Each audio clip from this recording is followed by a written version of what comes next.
Ang susunod na programa ay rated PG.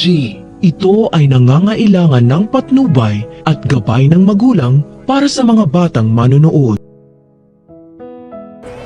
Walang kamalay-malay si Giselle na ang pagpasok kay Eric at Justin sa Apex ang magiging pinaka-worst decision na ginawa niya sa buhay niya dahil maghihiganti pala ang dalawa. Lumabas rin ang tunay na kulay ni Eric at Justin sapagkat may dahilan pala kaya bigla silang umuwi ng Pilipinas at yun ay para pabagsakin ang negosyo ng pamilya Tanyag. Ang hindi alam ni Giselle, abot langit pala ang galit ni Eric sa pamilya niya at binibrainwash niya si Justin para magalit rin ito sa nanay niya at para maisagawa ang kanyang plano. Nalaman kasi ni Eric na si Lolo Pepe pala ang tunay na dahilan kaya iniwan siya ni Giselle at inabandon na pa ang kanilang anak kaya galit na galit si Eric sa pamilya Tanyag. Matagal nang pinaplano ni Eric na maghiganti sa pamilya ni Giselle kaya nang malaman niyang natunto ni Lolo Pepe ang lokasyon nila ni Justin, maisa sa katuparan na ni Eric ang plano.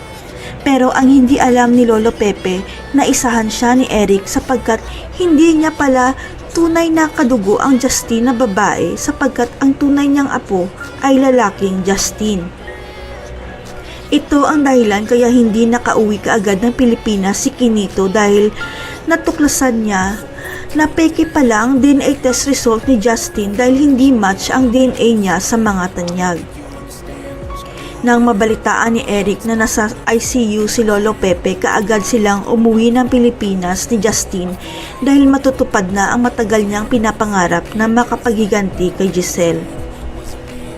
Abot langit ang kasiyahan ni Eric dahil hawak niya sa lieg si Giselle dahil desperado ito na makasama si Justin na akala niyang anak niya pero ang totoo impostor lang pala.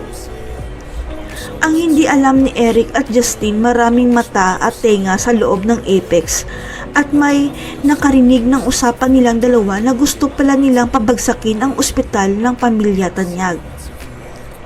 Magsusumbong ang taong nakarinig ng usapan ni Eric at Justin kay Giselle at dito na magsisimula si Giselle na mag-imbestiga tungkol sa tunay na katauhan ni Eric at Justin.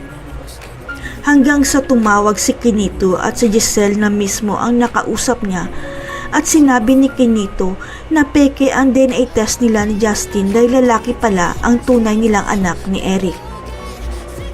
Biglang gumuho ang mundo ni Giselle dahil natutunan na rin niyang mahalin si Justin kahit hindi pala sila magkadugo kaya si Giselle na mismo ang magpapalayas sa dalawa.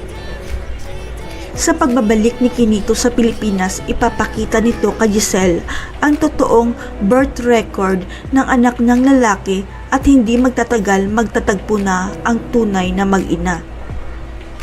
Makokonsensya kaya si Justin at aaminin ang masamang plano ni Eric kay Giselle? Babalik na kaya si Annalyn sa Apex dahil siya na lang ang solong tagapagmana nito? Abangan.